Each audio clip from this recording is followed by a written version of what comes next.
Crônicas do Amanhecer. Por Feijão, Centro Espírita Allan Kardec de Balneário Gaivota.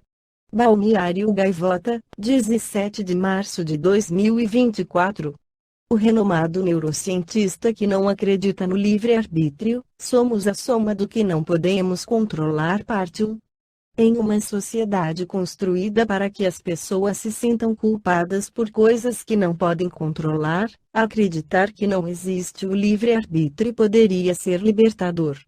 É isso que pensa o neurologista americano Robert Sapolsky, professor de Biologia e Neurologia da Universidade de Stanford, no ZEUA.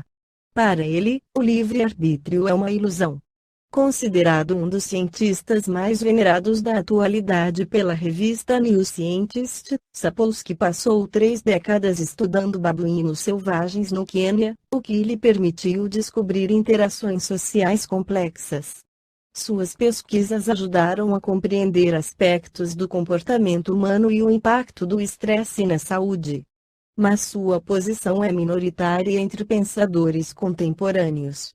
Segundo o pesquisador, a melhor forma de explicar o livre-arbítrio é explicando o que não é livre-arbítrio. É onde as pessoas cometem o maior erro.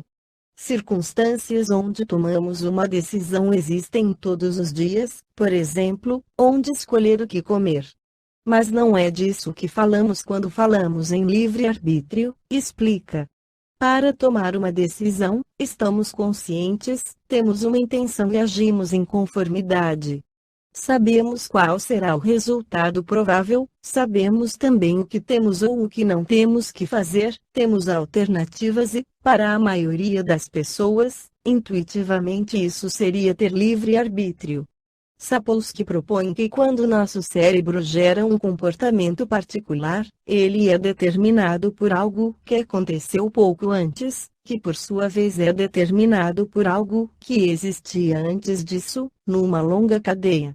Para mim, é como se cada momento fosse resultado do que veio antes, afirma ele, explicando o que é determinismo. Este é um mundo em que não há nada que aconteça sem explicação, sem um precedente. O que aconteceu, aconteceu por causa do que aconteceu antes. Isso se aplica a todos os mecanismos que nos tornam quem somos.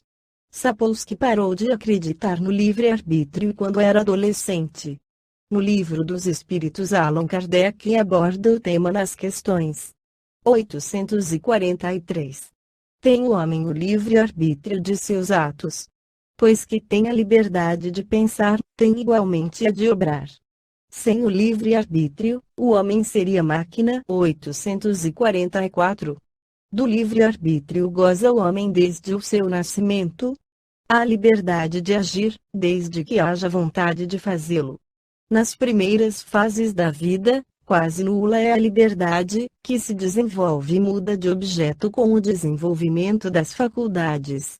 Estando seus pensamentos em concordância com o que a sua idade reclama, a criança aplica o seu livre-arbítrio àquilo que lhe é necessário. 845.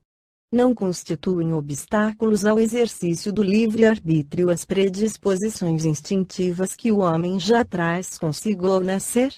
As predisposições instintivas são as do espírito antes de encarnar.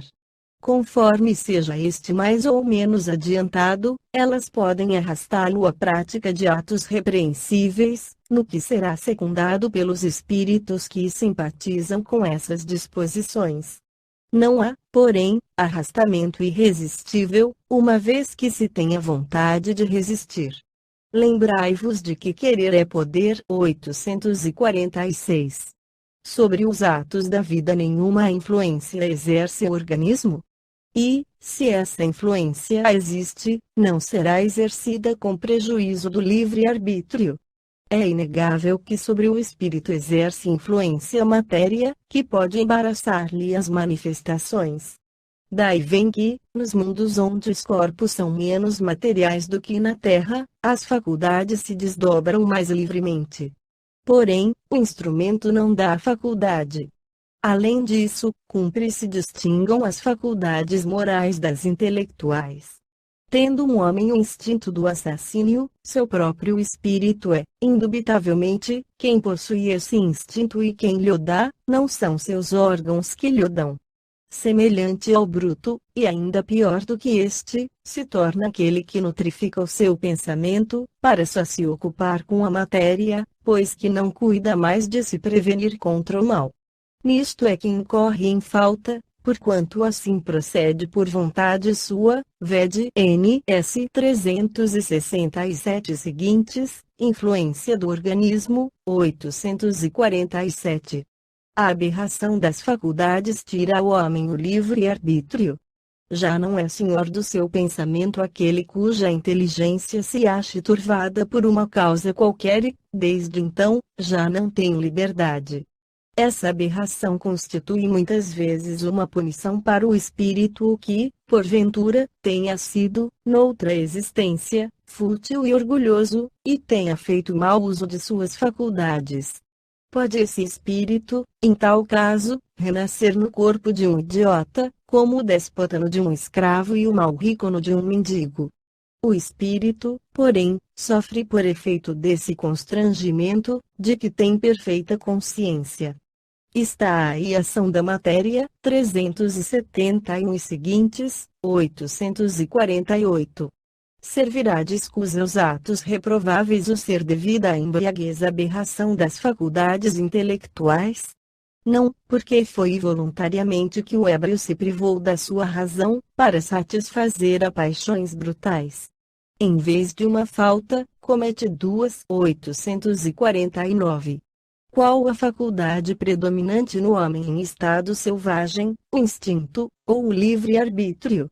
O instinto, o que não impede de agir com inteira liberdade, no tocante a certas coisas. Mas aplica, como a criança, essa liberdade às suas necessidades, ela se amplia com a inteligência.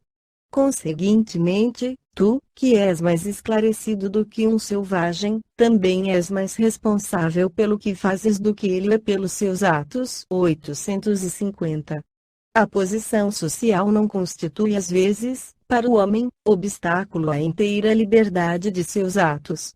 É fora de dúvida que o mundo tem suas exigências. Deus é justo e tudo leva em conta. Deixa-vos, entretanto, a responsabilidade pelo pouco esforço que fizerdes para vencer os obstáculos. Esta foi a crônica do amanhecer de 17 de março de 2024. Por Alfredo Feijão Lopes.